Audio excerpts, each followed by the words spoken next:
그다음에는 이제 삼성의 이병철 고 회장님의 기업가 정신을 살펴보겠습니다. 우선 그 기업가 정신을 살펴보기 전에 그 양력에 대해서 간단히 말씀을 드리겠습니다. 1910년에 경남 의령에서 태어나셨습니다. 그러니까 지금 생존하시다면 111세 정도 되셨겠습니다. 그리고 12세 때에 그 지수보통 학교 3학년으로 편입을 하시고, 그 다음에 중동중학교 3학년으로 또 이제 편입을 하십니다. 19세에 이제 결혼을 하시고, 그 다음에 그리고 바로 어디로 가느냐면은 와세다 대학의 정경대학에 입학을 하시게 됩니다. 그때 나이가 1929년 20세 때 이제 와세다 대학에 들어가시게 된 거죠. 근데 거기에서 1년 5개월 만에 중퇴를 하십니다. 건강이 굉장히 안 좋으셔갖고 폐가 좀 안 좋으셨다 그래요. 그래서 중퇴를 하고 한국으로 다시 들어와서 마산에다가 정미소를 설립을 하고 운수업을 해서 이제 사업에 첫 발을 디디기 시작을 했습니다. 8번 김해평야에 그 논 40만 평을 매입을 하셨습니다. 그러니까 여의도 면적의 한 2분의 1 되는 땅을 매입하고 대구 수성동에 점포를 갖다가 만드셔갖고 대구에는 청과물을, 그 다음에 포항에는 건어물을 판매를 했습니다. 주로 어디다 판매를 하느냐면 만주하고 중국에 판매를 했습니다. 자, 그 다음에 1948년에 종로 2가에 100평의 땅을 사갖고 삼성물산을 시작을 하게 된 겁니다. 그때가 나이가 38세였을 때가 되겠습니다.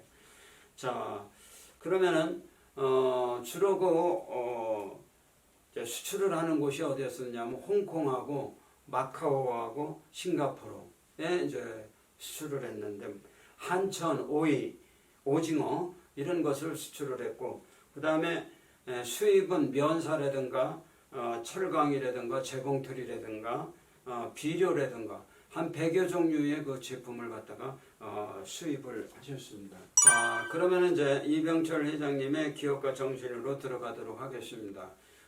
첫째는 현대성을 추구하는 기업가 정신을 갖고 계시다.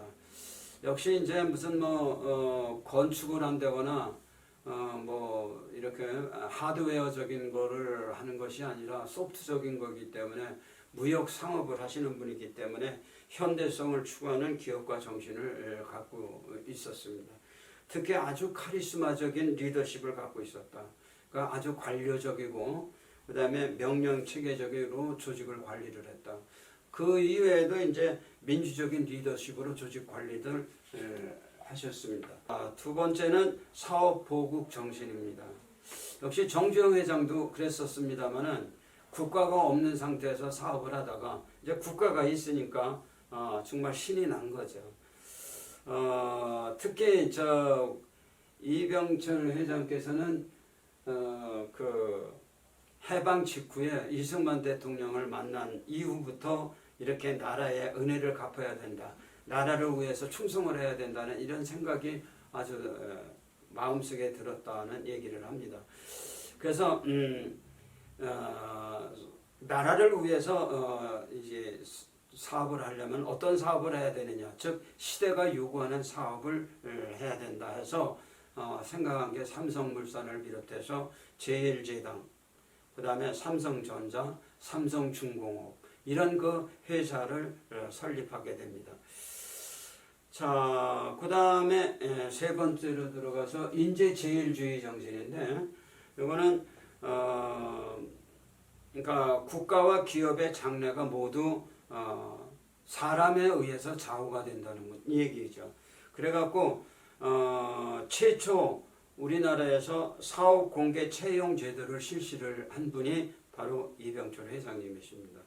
그 정도는 사람을 뽑는 게 그렇게 기업으로서는 소중하고 아주 중요하다 이렇게 말씀을 드리고, 그리고 삼성종합연수원의 그 준공 그 현판식에 보면은 전부 다 처음부터 끝까지 인간의 어떤 그 중요성, 인간의 제일주의 정신 이런 것들이 많이 써 있습니다.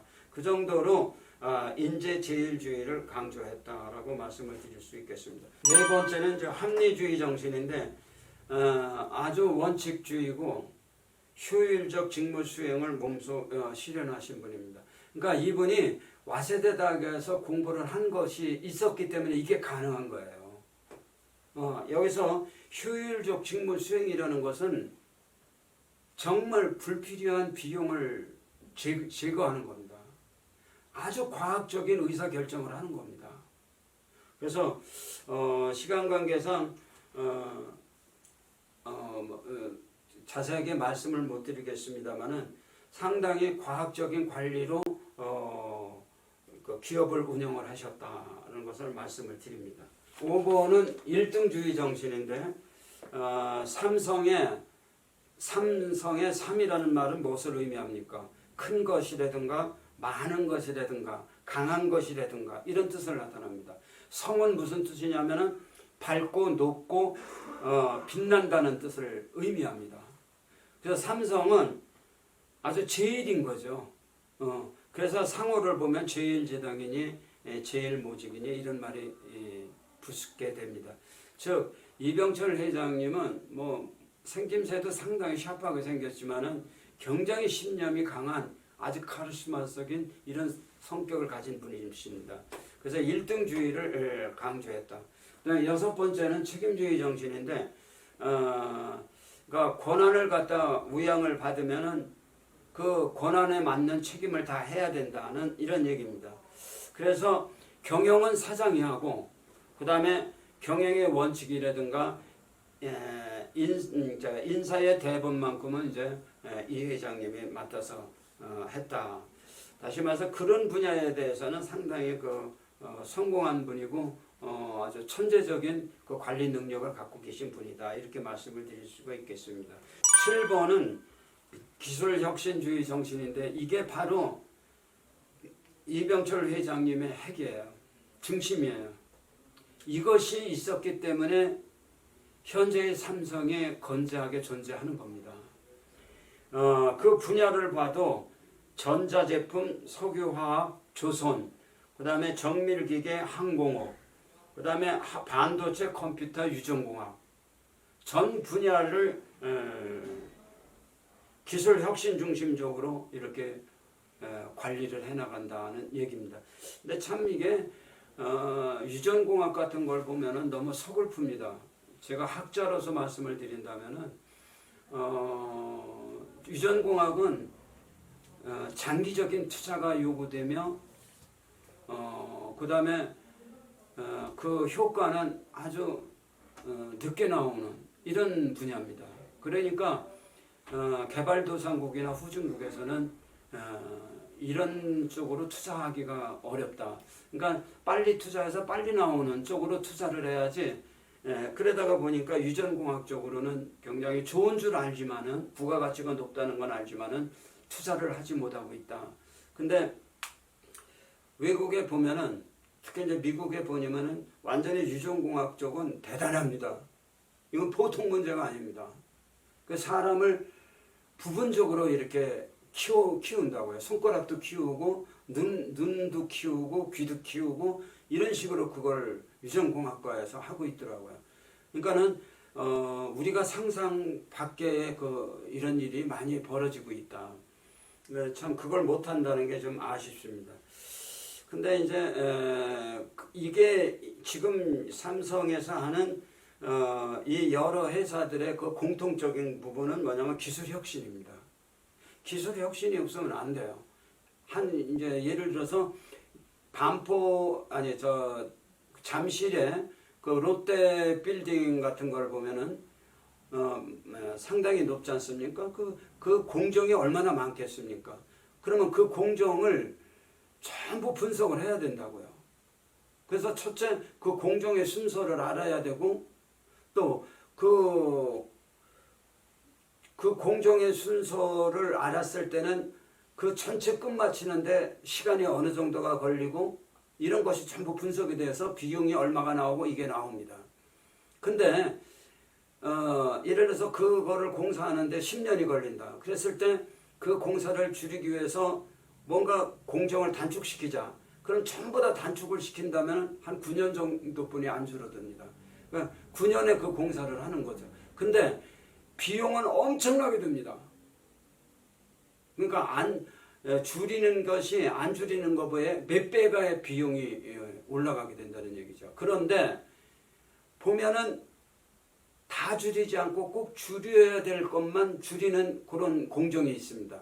그거를 찾아갖고 그거만 줄이면은 비용이 훨씬 떨어지면서 공사 기간은 8년 이하로 쭉 떨어집니다. 이와 같이 꼭 해야 될 부분을 찾아갖고 그 부분을 갖다가 이제 조절을 해나가는 이런 그 기술력이 있어야 된다는 얘기죠. 이게 바로 지금 전문 용어로 네트워크 시스템입니다. 그러니까 미사일 같은 것도 전부 다 이 네트워크가 아니면은 만들 수가 없는 겁니다. 자, 그래서 이 기술 혁신주의를 강조한 것입니다. 그 다음에 들어가서 8번째로 들어갑니다. 문호조 산업평화주의 정신인데, 이거는 노사공존 공영정신입니다. 그러니까 제2차 세계대전 전에는 일본의 재벌이 미쯔이였었거든요. 근데 그 이후로는 뭐가 되냐면 미쯔비시가 재벌이 됩니다. 그러면 그 원인을 분석해 보니까 노동 분쟁 때문에, 노동쟁의 때문에 이런 문제가 생겼다라는 것을 이 회장께서는 알고 계셨던 거예요. 그래서 삼성만큼은 문호조를 원칙으로 한다. 이거를 주장했던 겁니다. 그래서 첫째, 기업이 종업원에게 최대한 성의를 보여야 된다. 그 다음에 좋은 복지와 후생을 갖다가 제공해야 되고, 종업원은 자기 회사로 생각하고 근무를 해야만 한다. 그 다음에 마지막으로 9번째입니다. 리더십과 경영의 비결인데, 정말 이 회장께서는 뛰어난 판단력과 결단력에서는 천재적인 소질을 가지고 있는 분이다라고 얘기를 할 수 있습니다. 그러니까 각 사장들이 회사의 경영을 분담을 하고 책임하에, 그 다음에 비서실이나 그룹 전체, 그러니까 비서실에서 그룹 전체를 통괄, 기획 조정을 합니다. 즉 분권 관리를 한 거죠. 이 분권 관리가 호암 이병철 회장의 경영 철학입니다. 바로 이 부분에 대해서 성공을 하신 것이죠. 자, 그 앞에서도 이제 자세한 얘기가 나왔습니다만 그런 것들이 전부 다 그 분권 관리를 하는데 성공을 한 사례로 보고 자세한 거는 생략하도록 하겠습니다. 자, 지금까지 정주영 회장님과 이병철 회장님의 정말 아이디어 창출과 과학적 관리가 오늘날의 그 현대와 삼성을 만드는 원동력이 되었다고 감히 말할 수 있겠습니다. 이병철 회장님은 굉장히 소프트적인데 전략으로 아주 성공하신 분이고, 정주영 회장께서는 아주 하드웨어적인 부분에 경영 전략에 성공한 분이 아닌가 생각을 합니다. 앞으로도 우리 기업들이 이 전대의 그 회장님들의 기업가 정신을 이어받아서 나간다면은 더욱더 발전할 수 있는 그런 기업의 터를 만들지 않겠나 하는 생각에서 이 토픽을 잡아봤습니다. 오늘 강의를 경청해 주셔서 감사합니다. 이것으로 제 강의를 끝마치겠습니다. 감사합니다.